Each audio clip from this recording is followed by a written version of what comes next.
ఇది వితౌట్ నాగార్జున సాగర్ చూస్తే 130 టీఎంసీ మనకంటే ముందు 10 ఏళ్ల కాంగ్రెస్ పాలన, బీఆర్ఎస్ పాలనలో 205 టీఎంసీలు మనం కృష్ణానదిలో వాడుకోవడం జరిగింది. యావరేజ్గా చూసినా కూడా 65 టీఎంసీలు మనము కృష్ణానదిలో వినియోగం బీఆర్ఎస్ యొక్క కాలంలో పెంచుకోవడం జరిగింది. కంపారిజన్ చూస్తే 9.5 years బీఆర్ఎస్ రూల్లో 6.91 టీఎంసీ అడిషనల్గా ఒక సంవత్సరానికి నీటి వినియోగం కృష్ణానదిలో మనం పెంచాం. 60 ఏళ్ల కాంగ్రెస్ టీడీపీ పాలనలో కృష్ణానదిలో 1.78 టీఎంసీ మాత్రమే వాళ్ళు నీటి వినియోగం పర్ ఇయర్ సాధించడం జరిగింది. వాళ్ళు 1.78 టీఎంసీ పర్ ఇయర్ సాధిస్తే మనము 6.91 అంటే దాదాపు 7 టీఎంసీలు పర్ ఇయర్ మనం నీటి వినియోగం పెంచుకోవడం జరిగింది. ప్రాజెక్ట్ క్లియరెన్సెస్ బీఆర్ఎస్ ప్రభుత్వం వచ్చినాక 11 ప్రాజెక్టులు మనం కేంద్ర ప్రభుత్వానికి డిపిఆర్లు పంపినాం.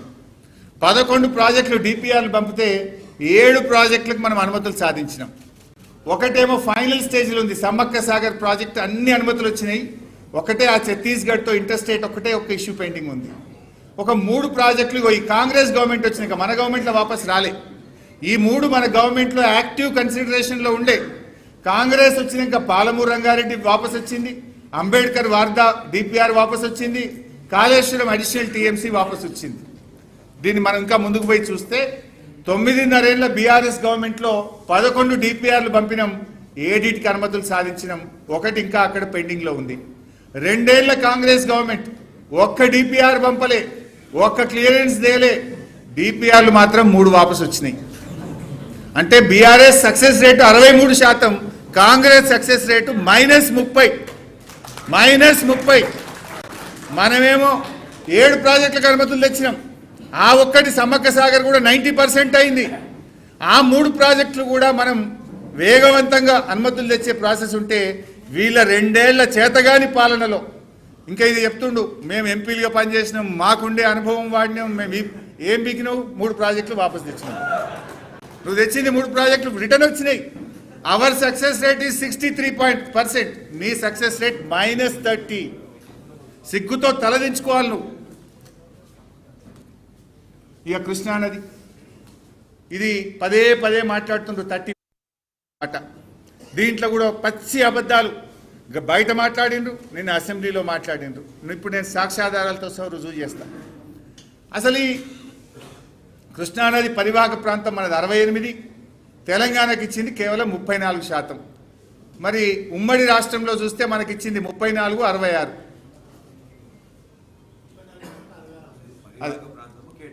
ఇది పరివాహక ప్రాంతం 68, 32, బట్ నీటి కేటాయింపులు చూస్తే 34, 66. అసలు ఈ 299 ఎక్కడి నుంచి వచ్చింది? ఉమ్మడి ఆంధ్రప్రదేశ్లో తెలంగాణకు 60 ఏళ్లలో కేటాయించిన నికర జలాలు 299 టీఎంసీలు.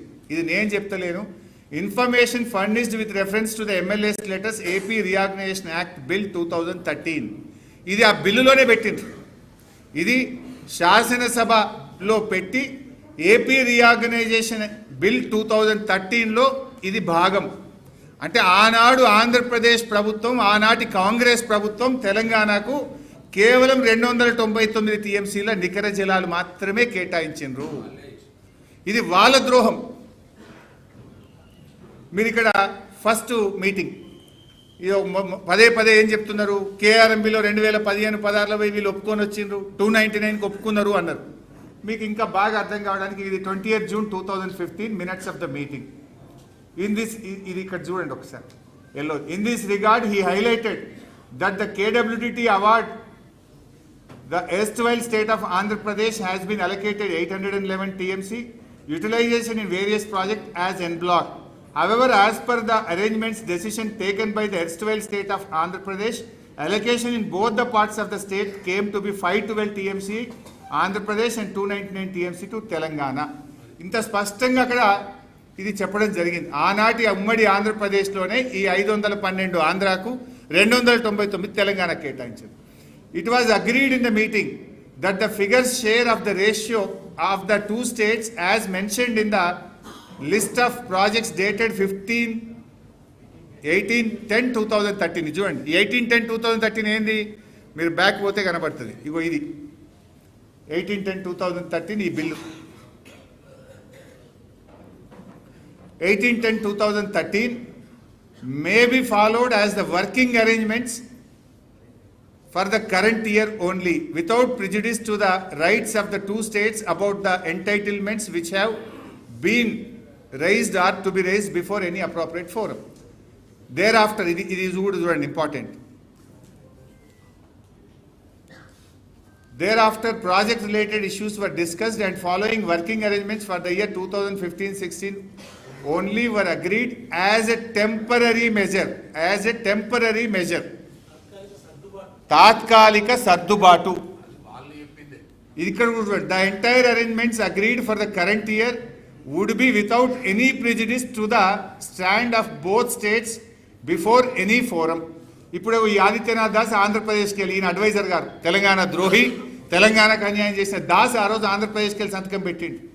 ఈ మీటింగ్లో ఆనాడు మన CWC retired chief engineer R Vidyasagar Rao garu ఆ మీటింగ్లో పాల్గొని జాగ్రత్తగా ఈ తాత్కాలిక ఒప్పందం, తాత్కాలిక అరేంజ్మెంటు ఇది ఏ కోర్టు ముందు కానీ ఎక్కడ కానీ చెల్లదు, ఎనీ ఫోరం ముందని చాలా జాగ్రత్తగా ఆ రోజు విద్యాసాగర్ రావు గారు దీన్ని డ్రాఫ్ట్ చేయించిండ్రు.